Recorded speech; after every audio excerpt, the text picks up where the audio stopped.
Hey y'all, it's Jacqueline for Pixie Dust PhD. Thank you so much for being here. I super appreciate your support. In this video, we're going to talk about the rumored Disney Vacation Club Trust. Typically on this channel, I don't cover rumors. To be honest, I barely even cover news. That's just not my wheelhouse.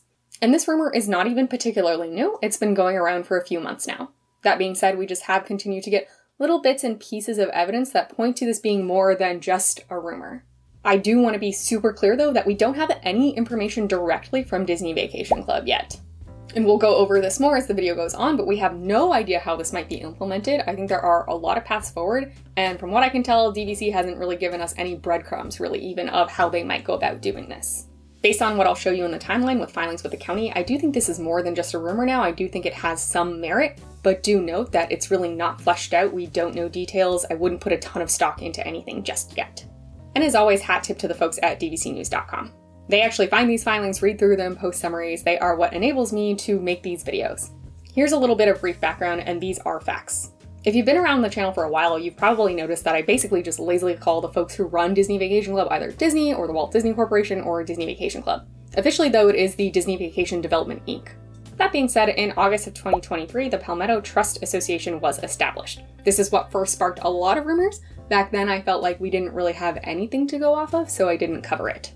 It is notable though because the Palmetto Trust Association board basically mirrors the big players from Disney Vacation Development or Disney Vacation Club. And recently there have been a flurry of filings related to the cabins at Fort Wilderness. One of these specifically refers to the Palmetto Trust Association. Given the inclusion of the Palmetto Trust Association in legal language surrounding the cabins at Fort Wilderness, I felt like now was a good time to bring this up on the channel. Those are kind of all of the hard facts we have. Everything else from here on out is essentially going to be speculation. And the folks at dvcnews.com did a great job also speculating. I've seen some stuff on Twitter, on message boards. I'm not claiming any of these ideas as mine. I'm being a messenger here, starting a conversation with you all and raising awareness. First, let's talk about a timeshare trust. You may be familiar with the trust model from other hotel brands doing this. This is essentially a pool of points that you get to use at a bunch of different resorts. That's kind of how Disney Vacation Club is now, except for that's actually deeded and you have your points at one home resort. The way it's set up, we can still use our points at other resorts, but officially your points are deeded to a single resort. A trust does not work that way. You are part of the trust. The trust has points from a bunch of different locations. With that in mind, it's entirely possible that folks who buy into the DVC trust then would have 11-month booking priority at more than one location. Again, that's not a confirmed fact. We don't know directly from DVC how this will be implemented. That is just the prevailing thought moving forward if they are going to use a trust model. Now, why would they move in this direction? There are some benefits both for the corporation as well as probably for consumers. First, and the most obvious to me in terms of benefits for the corporation, is you could sell the trust model at a higher price. It's not hard to imagine the trust model being marketed as more of the all-inclusive experience if you did get access to a bunch of home resorts at 11 months compared to the traditional deed model where you would only have access to one resort at 11 months. We don't have a super good comparator to this for anything in the DVC realm right now. I would say that the closest thing is probably guaranteed weeks or favorite weeks. If you do want to guarantee your room at your home resort for the same week every year, for example, Christmas week or New Year's week are probably pretty popular, you can do that at some of the resorts through what they're now calling favorite weeks. This used to be called guaranteed weeks. And at least in the past for guaranteed contracts, you were paying a premium compared to what you would pay just price per point for the amount of points you were buying. So it's not too hard for me to imagine Disney selling memberships into the trust model at a premium price. The corporation would also then be able to lump in slower sellers into the trust. At this point in time, largely the slower sellers are regarded as those not at the theme park, so Hilton Head and Vero Beach especially, but even Aulani to some extent. And if they wanted to add new non-theme park destinations, that would be perfect to put in a trust. You wouldn't then have to sell folks on buying into a single home resort at a non-theme park location if it was all bundled together with, for example, theme park locations. In my opinion, the Disney Corporation overall does seem to be taking an interest in real estate. We now have those 2 confirmed Storytelling by Disney neighborhoods, and they don't really seem to be slowing down with Disney Vacation Club builds. Again, nothing has been officially announced, but it's not hard to imagine if they wanted to build a resort in like ski country or New York or Vegas or other places where folks may want to vacation and enjoy the Disney brand, but would be away from theme parks. And the away from theme parks part is a little bit of a harder sell when you're talking about a deeded timeshare to a single home resort.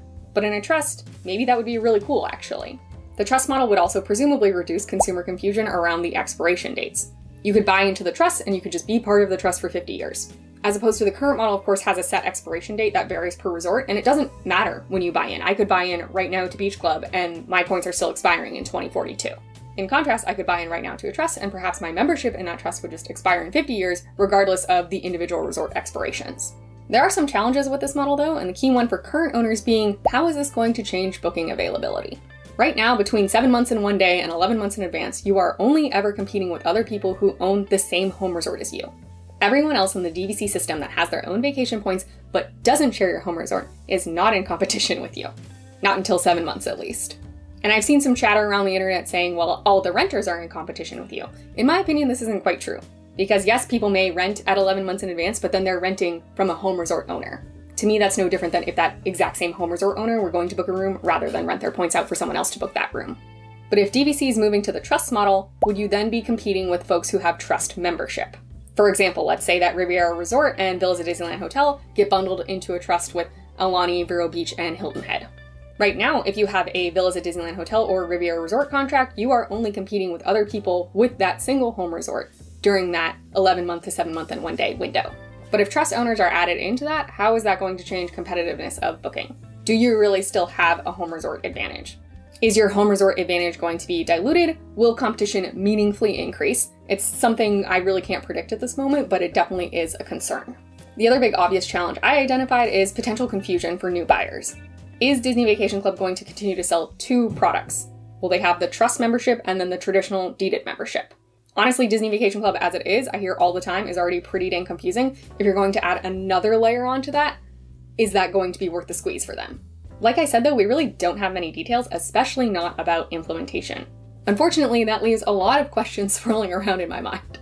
What would be included in the trust? Would you do all of the unsold properties? Right now, that would presumably be Disneyland Hotel, Aulani, Riviera, the new Cabins at Fort Wilderness, and then the new Polynesian Tower? Would it only be brand new things moving forward?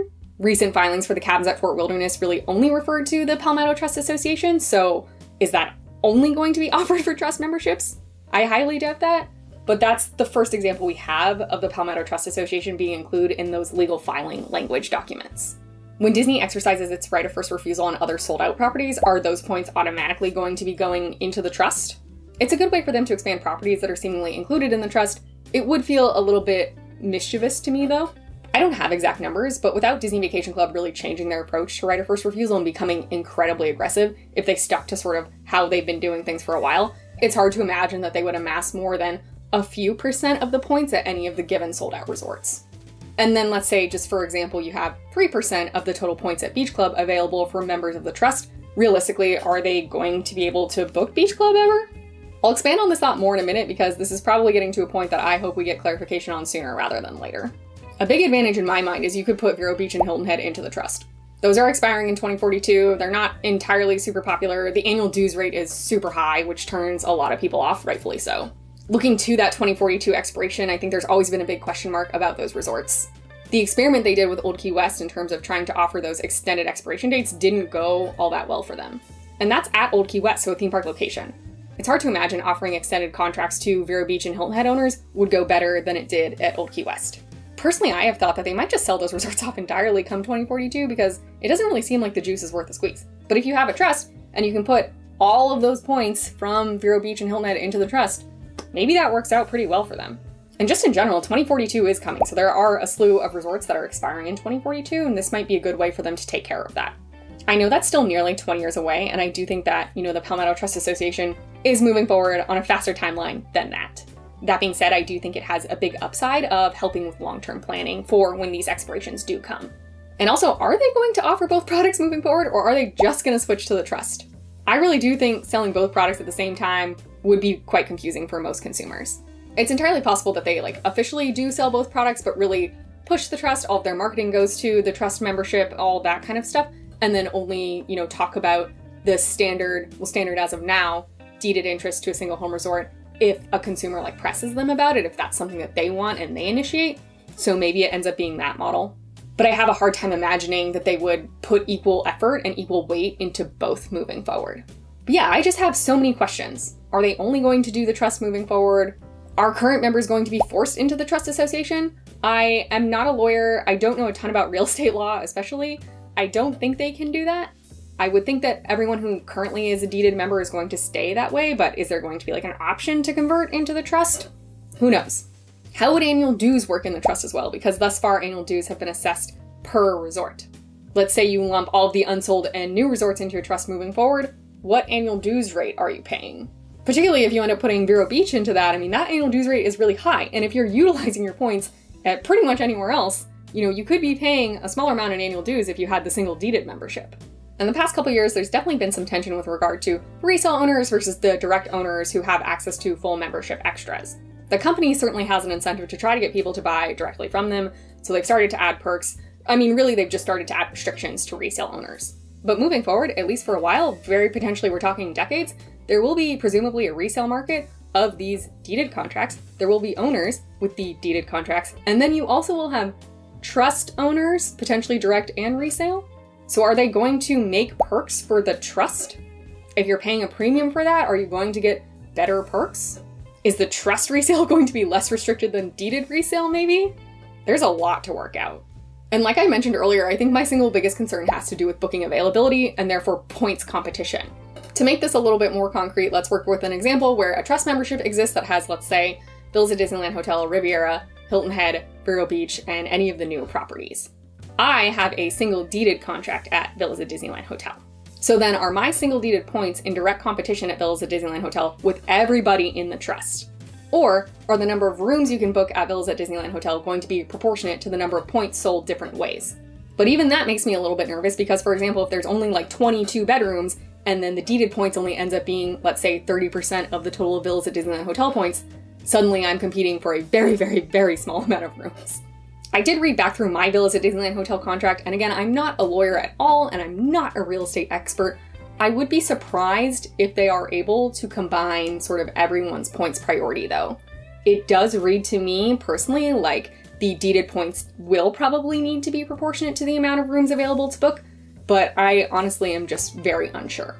And if somehow that isn't true and points and rooms are just points and rooms regardless of how it's deeded, then you have folks like me with the single home resort contract and folks like the trust who have access to a bunch of resorts and all of those resorts' points, then I think competition could get very rough.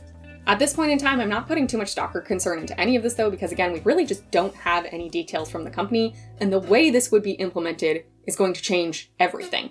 We haven't really had any messaging about the trust. I think the closest nugget you could find is at the condo association meeting this year. They said something along the lines of, we've got exciting new developments to come. We'll tell you more later. But really, right now, we just don't know how this will impact current owners. We don't know how this will change buying into Disney Vacation Club in the future. It's all speculation. The only facts we really have are that the Palmetto Trust Association does exist, the board does mirror the DVC board, and again, it's being referred to pretty heavily in these Cabins at Fort Wilderness documents. Like I said before, I don't tend to cover rumors because we're just left in the space of no one really knows what's happening. Sometimes lack of information can be quite harmful to your brain, so I highly encourage you not to spiral out about any of this. We simply can't control it, we kind of just have to sit tight and wait. But I would love to hear your thoughts. And if you do have any expertise in real estate law, especially timeshare law, please do share. Taking myself and my exact situation out of this, trying to look at it from more of a neutral standpoint, I do think that the trust model could be very interesting for Disney Vacation Club, and I understand how that would be appealing to consumers. I am just concerned about how they're going to integrate that with the current owners who are not part of a trust. Only time will tell, but in the meantime, I hope that at least raising this topic for your awareness was helpful or interesting. Thanks to everyone who's hit the thumbs up button to like the video and who has subscribed to the channel. Don't forget to ring that bell icon to receive notifications whenever I upload new videos. Your support is super appreciated, and I would not be doing this without you. The community that we've grown is really special, and I know that the conversation that we're going to have around this very vague rumor is going to be super engaging. Also, I am not the type of person who's hunting down these legal filings on my own, so if you do have any additional information about this, definitely share that in the comments down below. I'm looking forward to seeing how this all plays out. I also have no idea what the timeline is. It's possible we don't hear anything substantial about this for years to come. As we do learn more, I will do my best to cover it in a timely manner, but as always, if you want more immediate news and my immediate reaction, go ahead and follow me over on Ko-Fi, Twitter, and Instagram. Thanks again so much. May the rest of your day be magical, and we'll see you real soon at Pixie Dust PhD.